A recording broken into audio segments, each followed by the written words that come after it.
जय श्री राधे कृष्ण।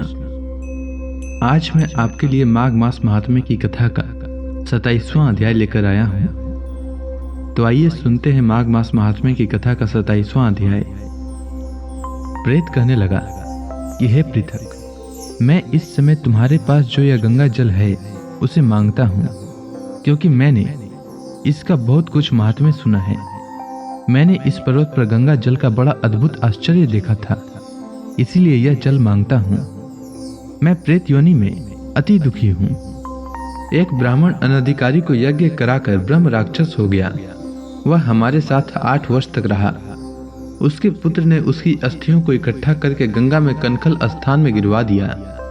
उसी समय वह राक्षस तो त्याग कर सद्गति को प्राप्त हुआ।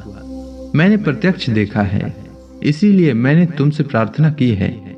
मैंने पहले जन्म में तीर्थ स्थानों में बड़े बड़े दान लिए थे और उनका प्रायश्चित नहीं किया था।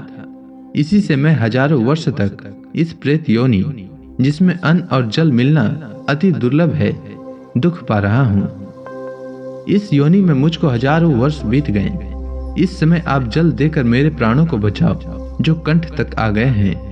कुष्ठ आदि रोग से भी मनुष्य प्राणों को त्यागने की इच्छा नहीं करता। देवदूती कहने लगा कि ऐसे उस प्रेत के वचन सुनकर उस ब्राह्मण बड़ा विस्मित हुआ और वह अपने मन में विचारने लगा कि संसार में पाप और पुण्य के फल अवश्य आ पड़ते हैं। देव दानव मनुष्य कीड़े मकोड़ों भी रोगों से पीड़ित होते हैं। बाल तथा वृद्धों को मरण, अंधा तथा कुबड़ापन, ऐश्वर्य, दरिद्रता, पांडित्य तथा मूर्खता सब कर्मों से ही होता है। इस कर्म भूमि में जिन्होंने न्याय से धन इकट्ठा किया वह धन्य है। यह सुनकर प्रेत गदगद वाणी में बोला, हे पृथक, मैं जानता हूं कि आप सर्वज्ञ हैं। आप मुझको जीवन का आधार जल इस प्रकार दो जैसे मेघ चातक को देता है।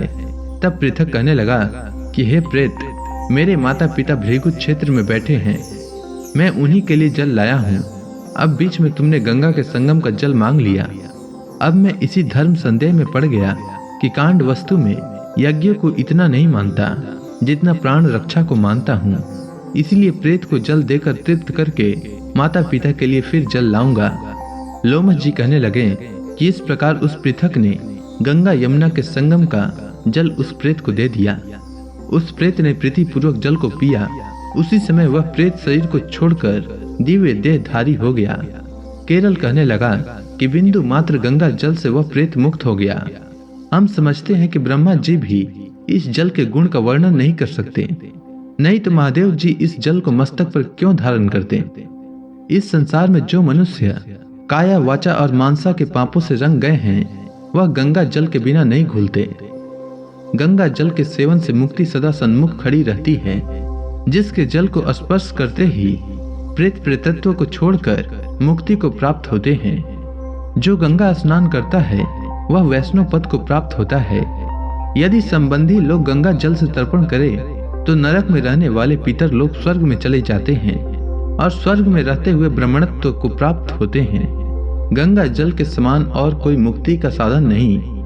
वह प्रेत वहां से चला गया और 1 मास में जब माघ मास आया तो उसने सुने हुए प्रयाग महात्म्य के अनुसार गंगा यमुना के संगम पर स्नान करके पिशाच शरीर को धारण कर भक्ति पूर्वक नारायण की स्तुति करता हुआ वह द्रविड़ देश का राजा गंधर्वों से सेवित उत्तम विमान पर बैठकर इंद्रपुरी को गया। सो हे द्विज, यह इतिहास पापों को जल्दी ही नाश करता है। इसमें धर्म का ज्ञान होता है। यह पुण्य, यश तथा कृति को बढ़ाने वाला है, ज्ञान तथा मोक्ष को देने वाला है। तुम भी सद्गति पाने के लिए प्रयाग चलो। वहां पर हम ऐसा स्नान करें जो देवताओं को भी दुर्लभ है। वहां पर श्राप से पैदा हुआ पिशाचपन सब नाश हो जाता है। इस प्रकार लोमस जी के मुख से अमृतमय मधुर कथा को सुनकर मानो अमृत पीकर सब प्रसन्न हुए और पाप रूपी समुद्र से पार हुए। उन्हीं के साथ सब लोगों ने दक्षिण दिशा को प्रस्थान किया। तो इसी के साथ माघ मास महात्म्य की कथा का 27वां अध्याय पूर्ण हुआ।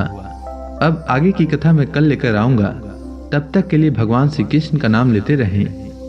तो प्रेम से बोलिए भगवान श्री कृष्ण की जय, विष्णु भगवान की जय, समस्त देवी देवताओं की जय।